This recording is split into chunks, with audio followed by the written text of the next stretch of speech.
Paulo Chaves Fernandes, arquiteto e urbanista paraense, estreou profissionalmente com projetos em Belém, como o da sede do Tribunal de Contas do Estado. Fez curso de cinema e mestrado em comunicação social na UFRJ e voltou à capital paraense, onde se engajou como professor da área na Universidade Federal do Pará, que então iniciava o curso de comunicação social. Em 83, foi assessor de urbanismo na gestão de Almir Gabriel na Prefeitura de Belém, promovendo as reformas do Ver-o-Peso, do Mercado de São Brás e outras. Ficou na Prefeitura até 88. Em seguida, no governo Collor, foi superintendente do IPHAN, o Instituto de Patrimônio Histórico Nacional, deixando o cargo para ser secretário de Cultura do Pará, quando Almir Gabriel foi eleito governador em 94, função que ocupou por 10 anos. Agora, Paulo Chaves é novamente secretário de Cultura, mas é com um arquiteto e urbanista com quem o programa O Liberal CBN Belém conversa agora, pelas comemorações dos 395 anos de fundação. Secretário, o que Belém tem para comemorar nesta quarta-feira? Eu gostaria de comemorar muito, eu gostaria de comemorar grande, eu gostaria de uma comemoração farta e generosa. Mas a cidade de Belém é uma cidade que apresenta muitos problemas, alguns de dificílima solução. Um deles, por exemplo, é o tráfego urbano. Outro é o transporte coletivo. Outro é a própria condição em que estão recebidos os dejetos, os lixos urbanos da região metropolitana, com risco, inclusive, de contaminar os mananciais de água que abastecem a região, os lagos Água Preta e Bolônia. Tem risco, porque o chorume fica à proximidade de alguns igarapés que abastecem esses lagos. Tem as nascentes lá em Ananindeua. Em síntese, não há muito o que comemorar, até mesmo porque há uma cultura implantada, se trabalhou muito pouco na educação do povo, uma cultura implantada do desleixo, do descaso. Você vê que ninguém obedece os sinais, as motos estão cortando por todo lado, quem dirige está sabendo o que eu estou falando. O lixo pessoal, o lixo individual, a latinha de cerveja jogada da janela dos carros. As crianças não estão tendo uma formação pedagógica de amor à sua terra. A gente não pode amar o que não conhece, só se ama aquilo que se conhece. Então, para isso, eu tentei, nas gestões anteriores, trabalhar muito com as reminiscências. A reminiscência é diferente da memória. A memória até os animais têm. Um gato memoriza o seu dono, o cachorro idem, o elefante dizem que muito. Não basta aquela fotografia da memória, é preciso a reminiscência. A reminiscência é uma memória consciente, é uma memória trabalhada.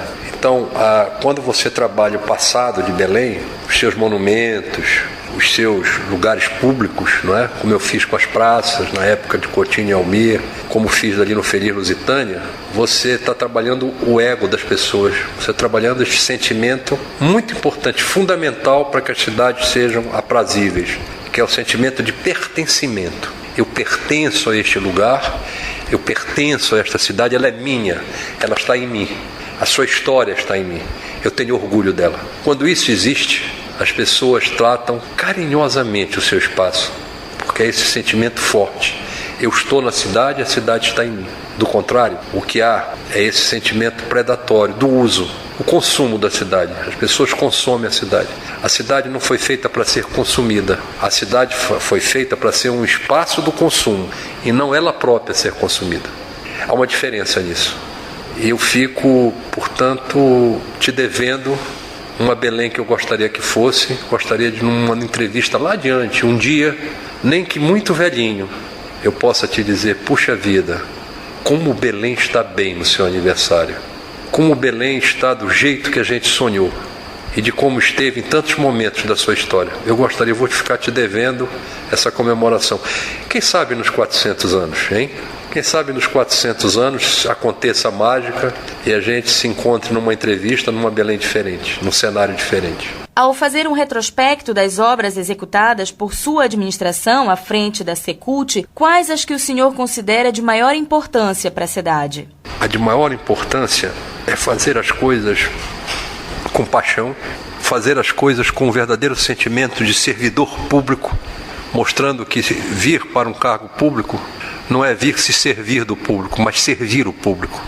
Eu acho que essa é a maior conquista, essa amorosidade em relação à terra. Vir para prestar um serviço. como se tu estivesses construindo a tua própria casa, como se tu estivesses cuidando da tua própria morada. E não basta fazer, tem que manter. Por exemplo, muitos desses espaços que você faz referência e que talvez até justifique a entrevista comigo, não só foram sonhados, eles foram transformados em projeto, eles foram executados e depois foram implantados e mantidos. E eu estive à testa disso, com o apoio integral dos governos que confiaram em mim. E o resultado, durante anos e anos, foi muito bom. Esses espaços tinham um padrão de qualidade que todos elogiavam, os daqui e os que nos visitavam. Passados esses 4 anos, é como se uma praga de gafanhoto tivesse tomado e corroído uma lavoura fértil. A lavoura, o trabalho, a paixão que nós implantamos nesses lugares, esses espaços foram corroídos. Como está hoje o Teatro da Paz? Literalmente comido pelos cupins, que eu até tenho que ver como vou fazer para recuperar. Talvez seja o maior símbolo nesse instante. Os cupins, a natureza se rebelando contra os maus tratos deste bem comum, deste bem público. Na minha opinião, até a maior joia do nosso patrimônio, que é o Teatro da Paz. No período inicial de sua gestão, o senhor ouviu críticas e até alguma descrença da população ao apresentar o projeto Feliz Lusitânia. Como o senhor reagia? Olha, eu até devia te dizer aqui nessa entrevista que isso não me toca, que eu passo ao largo da crítica. Mas como eu sou emotivo, quem trabalha com o amor, quem trabalha com a paixão, tem a emoção, a flor da pele. Às vezes eu fico muito triste de saber que eu dou o meu sangue, que eu dou a minha vida a uma causa pública. E alguns setores são tão rancorosos. Eu não devia ligar para o rancor, mas eu quero te dizer sinceramente que me dá uma profunda tristeza. Às vezes eu penso até, mesmo sem ser um religioso muito rigoroso, mas sou místico, eu às vezes penso em ali nos capuchinhos mandar rezar uma alma por essas almas penadas, que eu acredito que são brigadas com elas mesmas, vivem um tormento tão grande que extravasam esse tormento para aqueles que vêm para fazer o bem, né? Para fazer o melhor. Porque este é meu intuito. Eu venho de novo para uma secretaria quando eu estava muito bem no meu escritório, na iniciativa, com projetos, hotel, shopping center, que eu ganho muito mais, mas muitas vezes mais. E trabalho muitas vezes menos. Mas não é da minha índole cruzar os braços.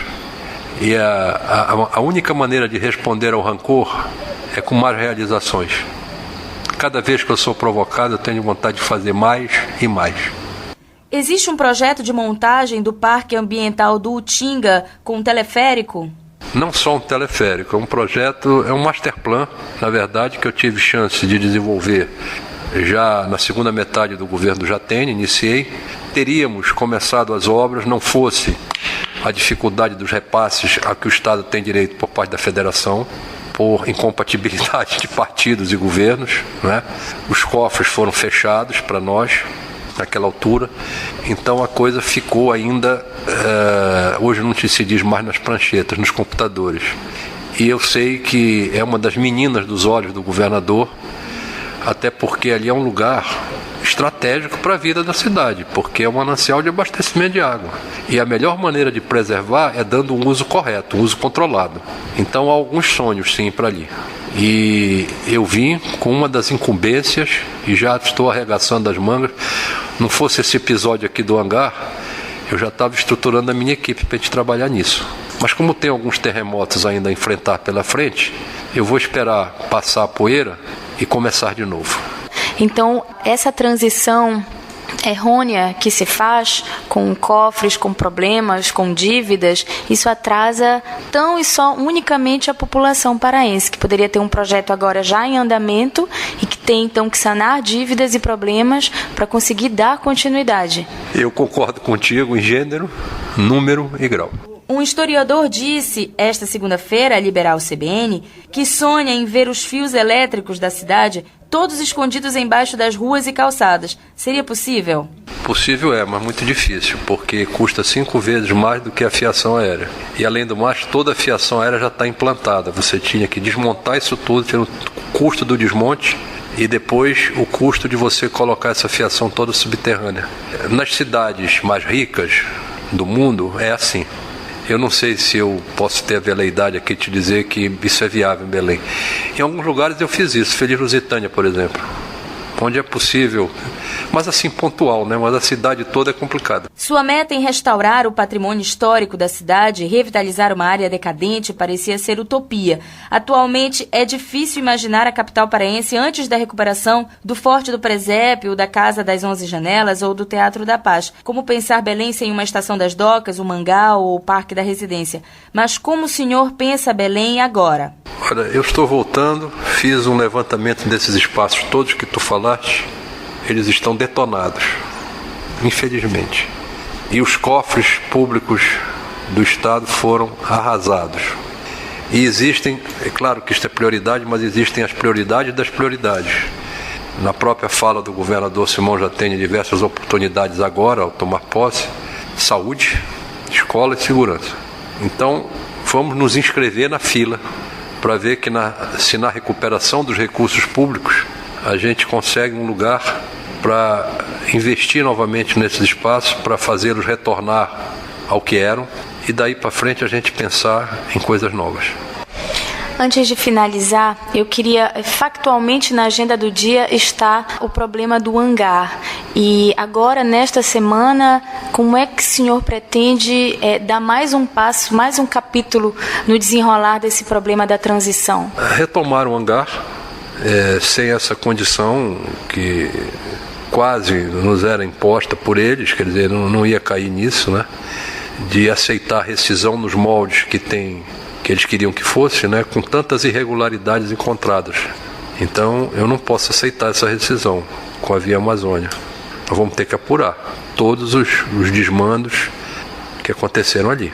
Mas, na realidade, tenho que, ao mesmo tempo, colocar aquilo em funcionamento. Aquilo não pode parar. Tem eventos marcados e até pagos que tem que ter continuidade. Eu estou exatamente tratando disso com a minha equipe quando abrir esse espaçozinho para vir conversar com vocês.